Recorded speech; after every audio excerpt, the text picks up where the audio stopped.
अगर वैभव में सुख होता तो राजा महाराजा अपना महल छोड़ करके संतों के चरणों में नहीं जाते, आश्रमों में नहीं जाते, आश्रमों में जाकर के संतों की सेवा नहीं करते। यानी जिंदगी का अगर सच्चा सुख लेना है तो सजनों वो संतों के चरणों में ही मिल सकता है।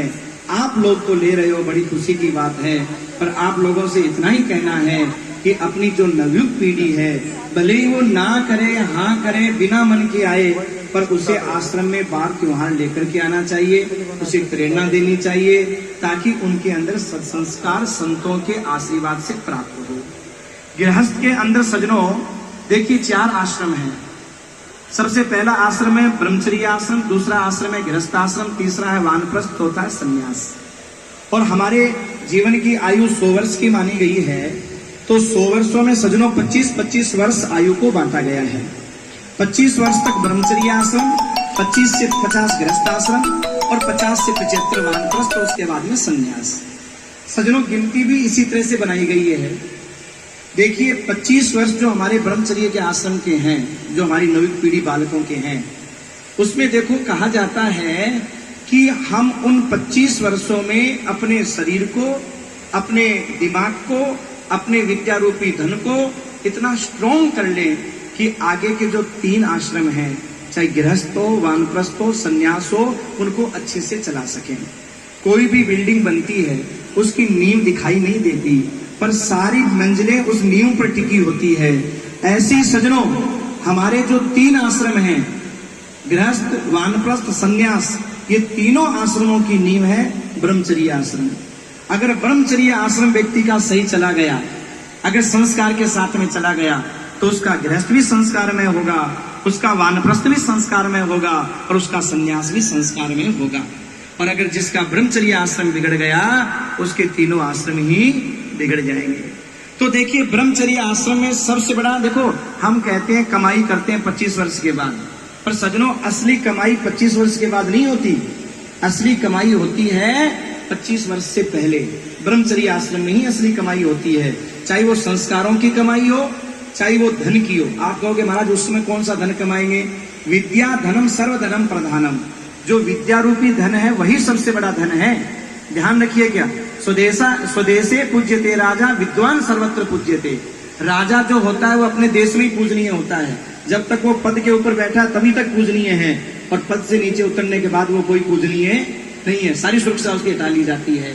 पर विद्वान एक ऐसा होता है, विद्या एक ऐसी होती है कि वो विदेश के किसी कोने में चला जाए, विश्व के किसी कोने में चला जाए, लेकिन अपने विद्या के प्रभाव से वो पूजनीय ही रहेगा, पूजनीय ही कहलाएगा। तो ये विद्या रूपी धन सबसे बड़ा धन है। तो आप कहोगे फिर 25 वर्ष के बाद हम क्या करते हैं?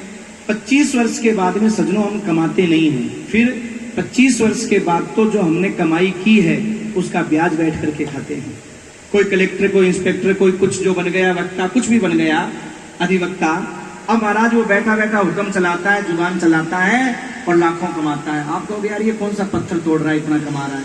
वो पत्थर तो नहीं तोड़ रहा, पर उसने जो अपने बचपन में विद्या रूपी धन को कमाया, उस कमाए हुए धन का वो ब्याज ले रहा है, बैठ करके ब्याज ले रहा है। और सजनों विद्या रूपी धन एक ऐसा है जिसे चोर चुरा नहीं सकता, भाई बंटवा नहीं सकता, उसे कोई तुमसे छीन नहीं सकता, और वो हर जगह तुम्हारे काम आता है। ऐसा है विद्या रूपी धन। तो कहने का मतलब क्या है सजनों, ये विद्या रूपी धन जिसने कमा लिया ब्रह्मचर्य आश्रम में और अपने शरीर को जिसने स्ट्रॉन्ग बना लिया, अब उस जब वो गृहस्थी में प्रवेश करेगा तो उसका गृहस्थ भी एकदम सुखमय होगा, आनंदमय होगा, इसमें कोई दो राय नहीं है। अगर हमारे गृहस्थी में गड़बड़ चल रही है, झगड़ा चल रहा है, अगर हम दुखी हैं, तो उसका कारण यह है कि हमारे इस जीवन की जो 25 वर्ष की नींव थी ब्रह्मचर्य आश्रम, वो कमजोर रह गई, और कमजोर रहने के कारण हमारा आगे की मंजिल जो है वो लड़खड़ा रही है, बिल्डिंग लड़खड़ा रही है, गृहस्थी की बिल्डिंग लड़खड़ा रही है। तो गृहस्थी की बिल्डिंग लड़खड़ाए नहीं, इसके लिए बहुत जरूरी है कि हम इन 25 वर्षों का सदुपयोग करें, समय का सम्मान करें। ध्यान रखिएगा, जीवन में 3 चीजों की बड़ी कीमत है, समय का क्षण, अनाज का कण और पानी की एक बूंद। और जिसने इन तीनों को बर्बाद किया वो स्वयं बर्बाद हो गया। समय कहता है, हे जीव तू मेरा सम्मान कर, मैं तेरा सम्मान बढ़ा दूंगा, और तू मुझे बर्बाद करेगा तो मुझे तो बर्बाद नहीं कर पाएगा, पर मैं तुझे मिट्टी में मिला दूंगा। ये समय कहता है। आप कहोगे महाराज समय का सम्मान कैसे करें? जो पढ़ने वाले बच्चे हैं वो पढ़ाई करके समय का सम्मान करें।